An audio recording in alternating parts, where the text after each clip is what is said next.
It's not uncommon to have a weaker side, so I'm going to show you some exercises to wake up that sleepy side. Now the best way to do these is to learn the move on your dominant side and then transpose it to the weaker side. Now if you're not sure which side is your dominant side, it tends to be the foot you put on the stairs first. So the first exercise should be something that you're quite familiar with, and it's a 1 foot bubble. So we're going to go forwards and backwards. So I'm going to do this on my more comfortable side, which is my right hand side first, just to get the feel of it so I know what to do before I do it on my less comfortable side. So I'm going to start in the V, but the leg that's going to do all the work is this right leg, and I'm going to lean on that inside edge and push.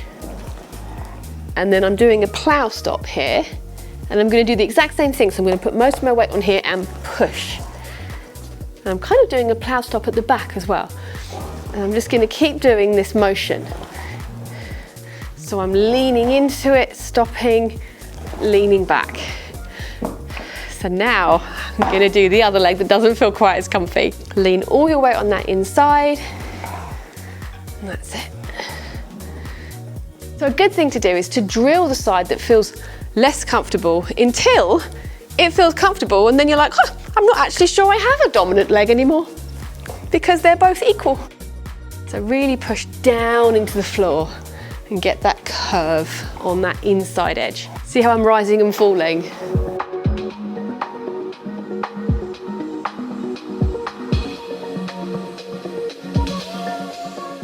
So the next 2 exercises are going to work towards a 1 foot spin in both directions. Often when we do this exercise, we tend to stagger, but for a 1 foot spin, you're much closer. So we're going to do it with the feet much more underneath. And it's going to be 1 toe and 1 heel, like that. Because when we spin, you're going to spin like this, or like this. For this one, you need to think of lifting. So I always tend to have my arms kind of quite high because I feel like it's lifting me and balancing me. When you do this, you need to think that the toe and the heel need to be underneath you. So my feet are parallel here with my wheels together, but I need to have it so this toe is under me and this heel is under me. So my feet will move, so the trucks that I'm leaning on are in line, like that, and then like that.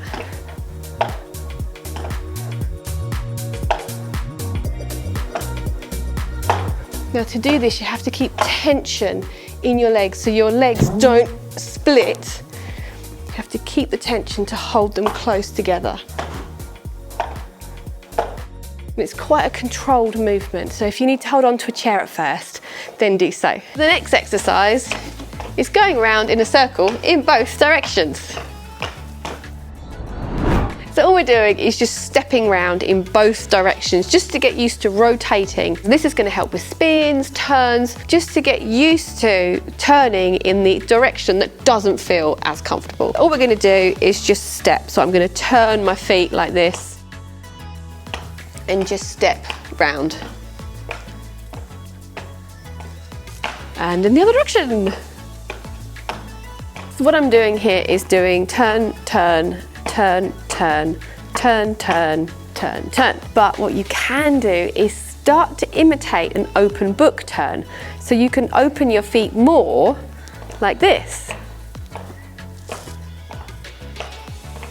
That's going to help you get used to doing an open book turn in both directions. Another one which I am sometimes guilty of is at the rink. You just tend to sit on your dominant side because you're just comfortable there. But what's really important is to make sure that you do it evenly and exercise the other side. So when the dominant side starts to ache, you can very easily swap to the other side without having to go and sit down and wait for this side to just recover. So a good way of doing this is a stagger position and then leaning on the inside edge to swap. So it's just a little 1 foot bubble to swap over. An extension of this is when I'm at the rink, I do tend to sort of hit the hip, but then I do this heel manual at the front. What you can do is use this heel to pull you along, and it's a great way of staying on that slightly more uncomfortable side for a bit longer. If I'm here and I lift this heel, I can actually wiggle this heel, and this will pull me along. So although I'm on this heel, I am actually using my edges. So I'm leaning on my little toe and my big toe, and that's moving my back truck. So I'm still using edges. So it's here, So I am actually making my foot do edges, and that is what's pulling me along, is digging it into the ground and making an edge. I hope this video has given you a few ideas of exercises that you can use to help even up those two sides. And don't forget, if you learn it on your dominant side, do always try and transpose it to that slightly weaker side. Now, whilst I've got you here, we do have a Patreon and a YouTube membership, so if you'd like to support our channel, we'd love to see you there. I'm Katie, you've been watching Skatie, and I'll see you next time. Bye!